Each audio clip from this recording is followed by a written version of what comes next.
Hello and welcome back to the channel. Today I'm just going to be doing a quick and easy, fairly comprehensible guide on a lot of the quick and easy things that aren't really detailed enough for own separate videos.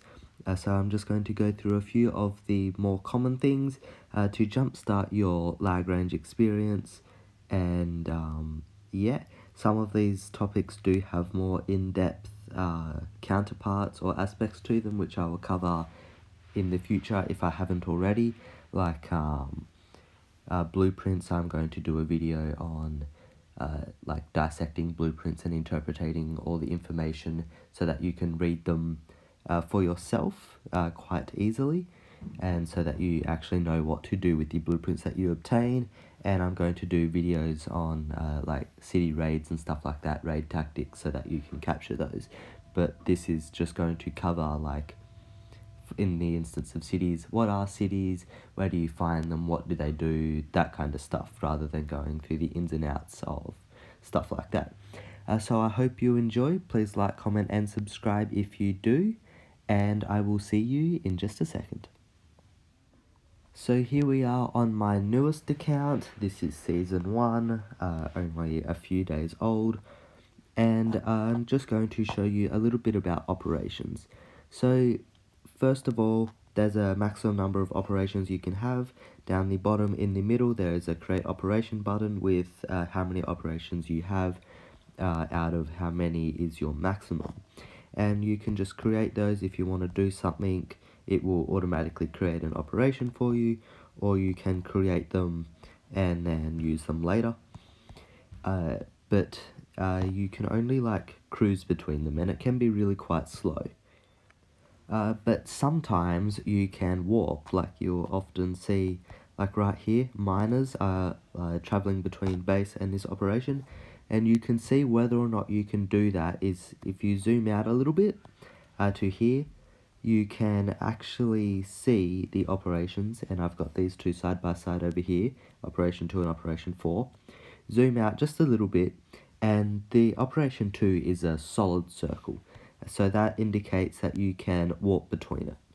And you can obtain this by having a fleet there for a long time, or by mining, and they will set up like these things here, these resource beacons, and they allow you to warp into that operation.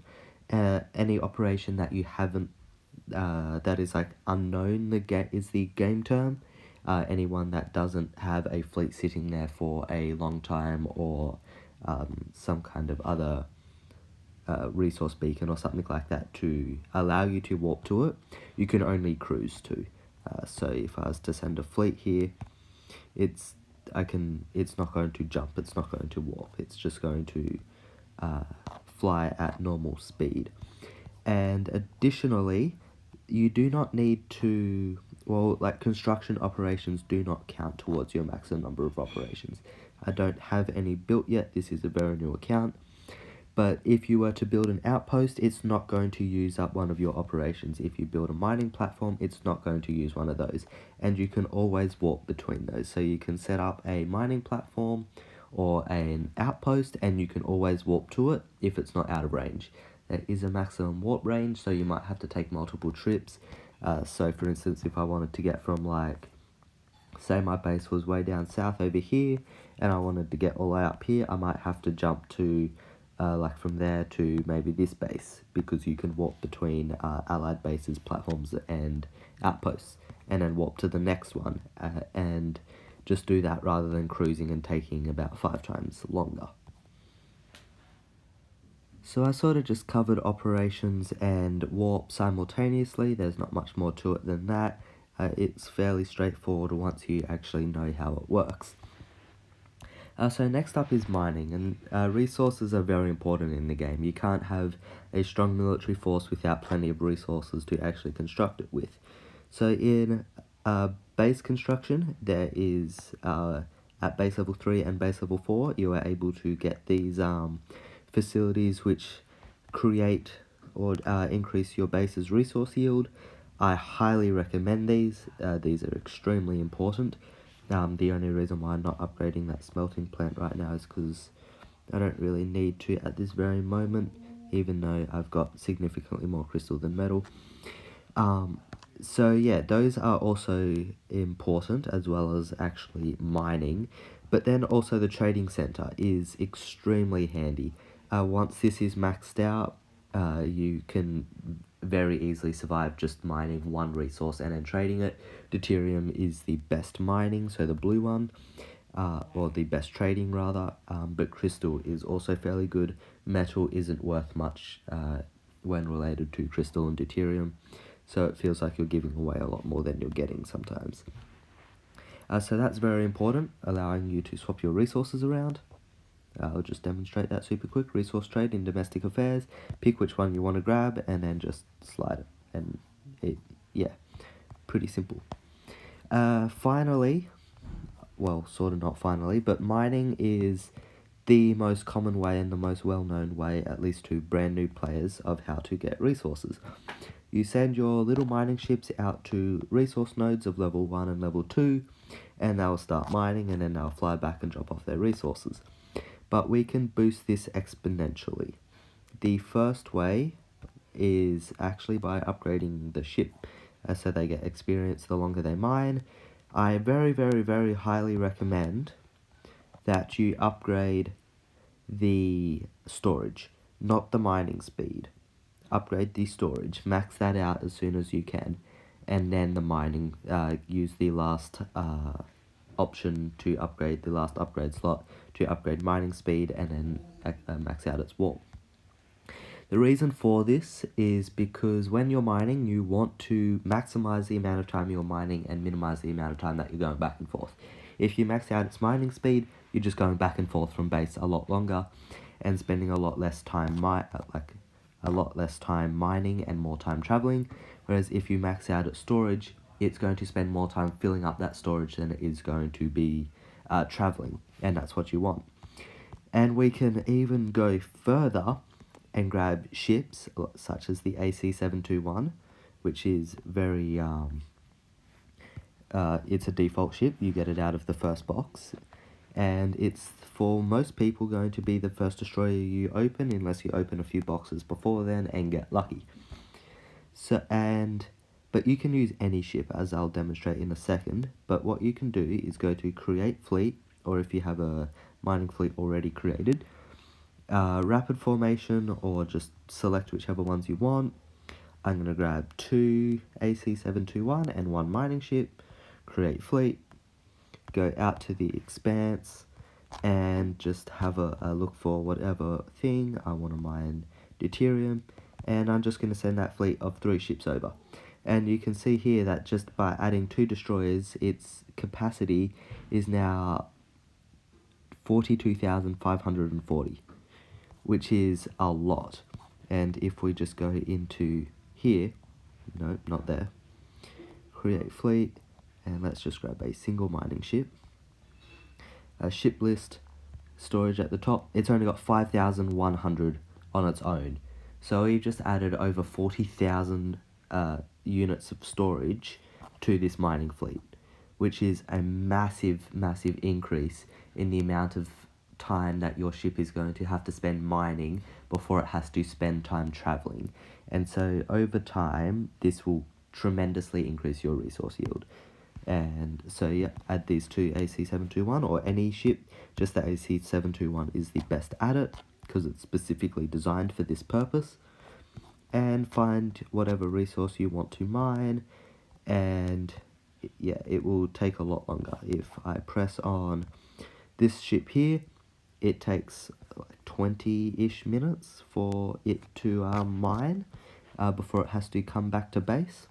I'm going to see if there's a mining ship here with nothing in it. Yeah.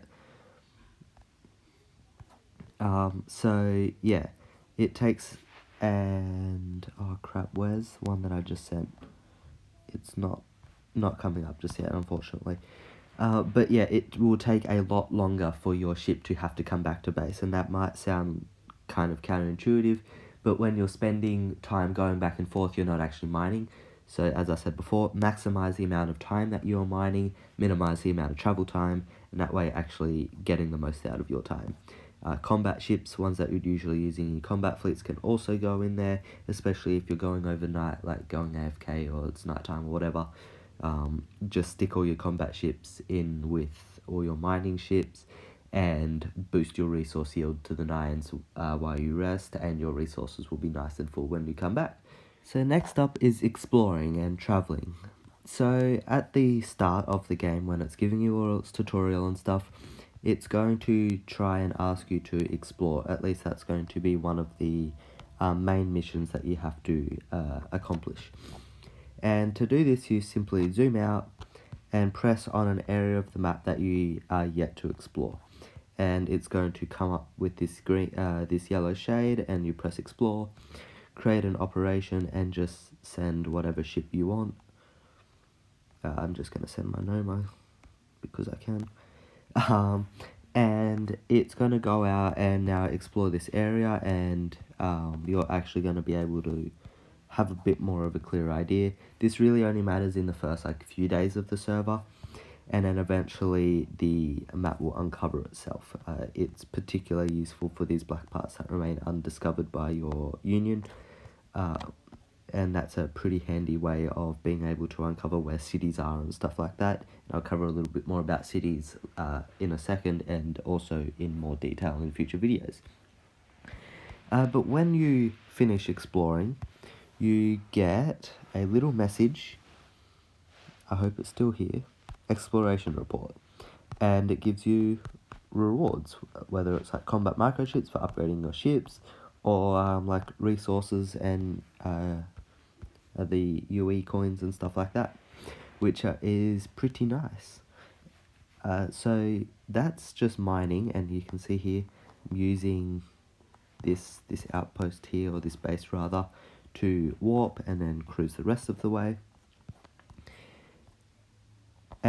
Oh yes, and traveling. So the fastest way to travel, particularly mining ships, because they're really slow, is to just send a singular ship to the maximum your maximum sailing distance, or to wherever you're going if it's within that. So just send your ship over. Like a recon is best, whether it's an FG300 recon or a Carillion recon. FG300s are probably, if not the fastest. I can't confirm, but I believe they are. And then just reinforce it with whatever mining ship or something you need to do. If you need to get like a combat ship somewhere, you can just use that tactic, particularly if your combat fleet has like battle cruisers and stuff in it and there's no warp nearby. Just use that tactic with the recon, reinforce it with a miner, get an outpost there, and then you can warp, even if the outpost isn't completely built. And that will allow you to just transverse the map significantly faster. So always trying to use warp. Never try and cruise with a mining ship unless there's no other way. They're just really slow. I can even show you like the small utility ship's cruise speed is the same as, or is slower than the CAS, which is a cruiser. And the medium utility ship's even slower, and the large one is got the same speed as the ST-59, and the Solar Whale, which are the slower ships in the game. So they're really slow, and that's how you can maximize and increase the speed. Because reinforcements travel really fast. So if you've looked around the map, or even just been watching this video rather, you will have seen these yellow things, and if you're not too far zoomed out, they'll have names next to them. These are cities. There's a red one here, and I'll show you why and how they become red in just a second. But these are cities, and for the most part, they are extremely important for the game. Press on info, they will give you a resource bonus, and it will tell you that they have defense fleets. And they can get bigger. These ones are level 2, there's level 3s, which are a bit harder than level 2s to take. And then there's level 5s, which are harder than level 3s, which is kind of self-explanatory. And then level 6s and level 7s. This is level 6, which are more important, and then level 7s, which are even more important. And I don't think there's a level 7 here, unfortunately. So yeah, cities in node recovery servers and in season 1, which is what most of the people listening to this video will be, I think, cities have this thing called occupancy, which is the more of it you have, the more rewards you get at the end of the season. But they also give you resource buffs. 500 metal per hour. For most people, that's going to be pretty nice. You claim like half a dozen cities, 6 cities or so, you're going to have a pretty nice bonus to your resources. And you can see what your bonus is up here. If you press on the your resources at top, it will tell you your yields and stuff. But they have, they're usually yellow at the start. And they can become red if you're a leader or officer or something like that of a union. You can declare war on it, and then it will become red. All of its fleets will become hostile towards you, and you can attack it and rally it. I will do a video on tactics of how to do this in the future, but so far raid schedules have not really been in my favour. Long story short, have a rally go at the city and have manual players take out the defense posts, and hopefully things will go smoothly.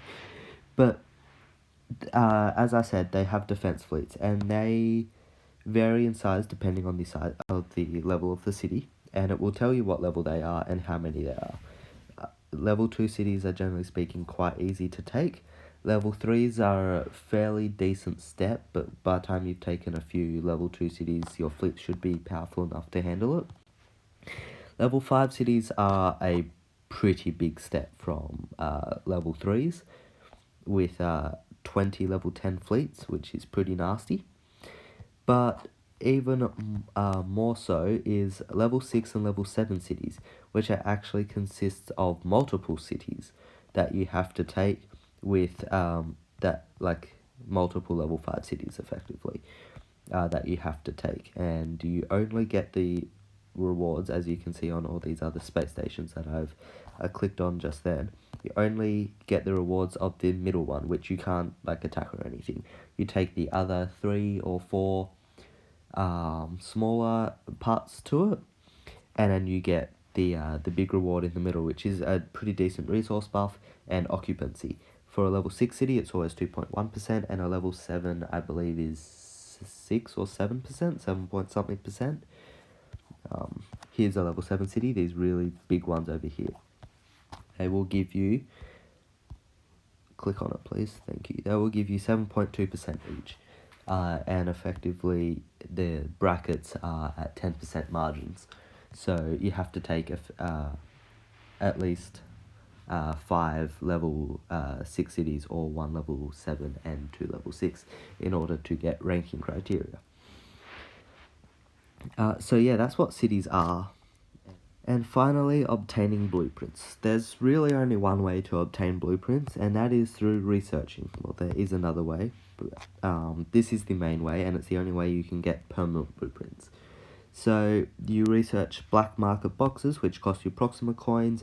Don't waste it. Make sure you go out and get the financial plan to keep your Proxima levels going, or your Proxima levels high. Because they give you Proxima every single day after your initial investment. So there's a 10% chance that you'll get a blueprint from one of these boxes that cost 150 for your first one and 300 for everyone after that.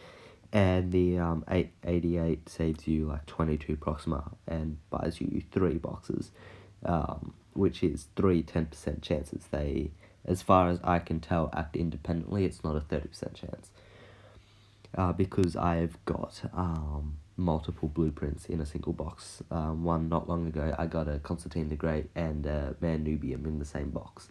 So, yeah. But they will always, if they don't give you a blueprint, they will always give you a research point. This little thing up here, research point. And you spend 15 of those to get this box, which will give you a random blueprint. So, for most people, you get the 150 box every day, fairly consistently. And then every 15 days you'll open one of these, get excited, and hopefully get something good, or be utterly demoralized if you get an FG300 or something, which I don't really know why it's in here. But yeah, and then these other blue ones, they only have a very limited amount of blueprints that you can get. Just like the defaults plus the ST59 CV3K, the SKU, it's called SC002 Quantum Scout, and then 2 basic Corvettes. But there's only a 3% chance that you'll get a blueprint from them, and they don't give you tech points or research points, just module upgrades and stuff like that, which I'll talk about in a future video that is specifically dedicated to talking about blueprints. So yeah, that's the only way that you can get blueprints, at least permanently. Occasionally in cities and stuff, there will be nodes that you can dock with an outpost and then relocate your base onto that give you a blueprint. There's not one in this city. I'll try and find one for you guys. Hopefully it doesn't take too long. But this will grant you a temporary blueprint.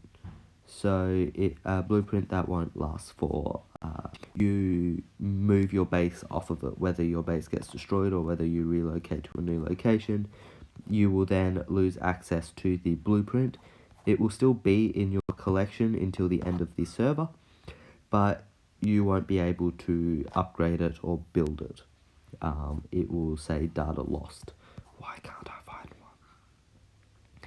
one? Is this one? Yeah, Corvette Research Center, stuff like this. You dock your base onto it. Most of them are inside cities, so you have to conquer the entire city so that you can build into it. And they're usually not too close to resources, so you want to set up an advanced mining platform or something somewhere that you know is secure, and because your ship's delivered to the mining platform, not your base. And then that's how you can get a blueprint, but there's only limited one of these. The A101 Rational Combat Attacker is a fighter, Wildfire Torpedo Corvette, AC Ion Cannon, I think the Star Sweeper Ion Cannon is there, the CV3000 is one, Helios, Noma Scout, stuff like that. A few really good ones, a few of them are misses, but that's the other way that you can potentially acquire a blueprint for as long as you're on that thing, and then you lose it at the end of the server. You can't research tech points for it, you can only research tech points for permanent blueprints. I hope that covers most of the basics for you guys. I've got more in-depth guides on things like how certain mechanics works, fleet creation, stuff like that, on my channel, and it's all in the DreadHawks Guide to IL playlist. All my IL videos go in there, and I also cover like previews and stuff that NetEase releases, and I will be covering patch notes and stuff like that as they come out, usually only interesting ones, because I don't have time to do boring ones that don't really change very much. And I will continue to release more guides and stuff for you guys, so please subscribe and turn the notifications on so that you don't miss any of that good stuff, and I hope that you guys find my content useful. Thank you very much. I appreciate all of the support that I've got. I'm at just over 70 subscribers now. It's been 3 weeks, so that's amazing. Thank you everyone, and I will see you next time.